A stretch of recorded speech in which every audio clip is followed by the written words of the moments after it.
नमस्कार मित्रों, सनातन की कथा में आपका स्वागत है। आज इस कथा के माध्यम से हम जानेंगे कि राजा दशरथ को एक श्राप मिला था, पर उस श्राप को पाकर वो बहुत प्रसन्न हुए थे।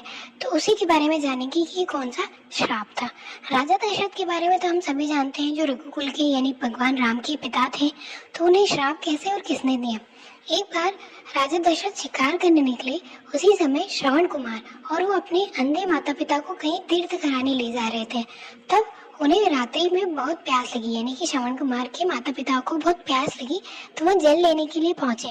अब जो राजा दशरथ है वो दूर खड़े वृक्षों के पीछे से देख रहे थे, तो उन्हें स्पष्ट दिखाई नहीं दिया और उन्हें लगा कि जो सरयू के पास यानी कि जो नदी के पास कोई जल भर रहा है, वो जल भर नहीं रहा है। उन्हें लगा कि कोई पशु जो है वो जल पी रहा है।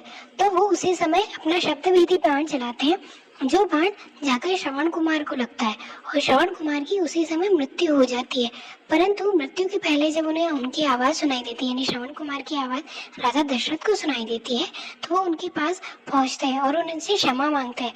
परंतु वो उन्हें कोई भी उत्तर न देकर कहते हैं कि मेरे माता पिता प्यासे हैं, कृपया करके आप उन्हें जल पिला आइए। तो वह जल से भरा घड़ा श्रवण कुमार के माता पिता के पास ले जाते हैं।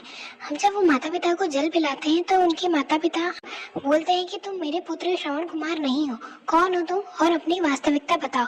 तब राजा दशरथ जितना भी वृत्तांत हुआ रहता है उसके बारे में बताते हैं।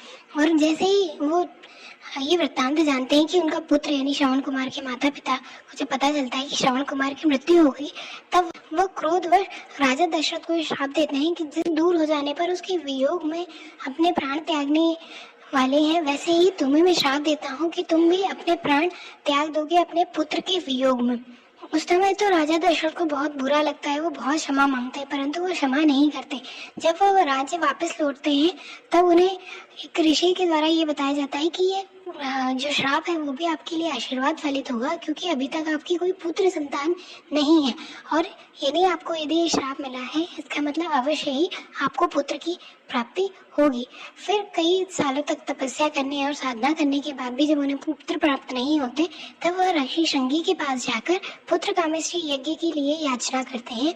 और फिर ऋषि शंगी द्वारा पुत्र कामेष्टि यज्ञ होने के बाद उन्हें 4 पुत्र रत्नों की प्राप्ति होती है, जो राम, लक्ष्मण, भरत और शत्रुघ्न है। आशा करती हूँ कि ये कथा आपको बहुत पसंद आई होगी। तो प्लीज़ वीडियो को लाइक कीजिए, शेयर कीजिए और चैनल को सब्सक्राइब कीजिए, और साथ ही अपने दोस्तों के साथ इस कथा को और ज़्यादा से ज़्यादा पहुँचाइए। धन्यवाद।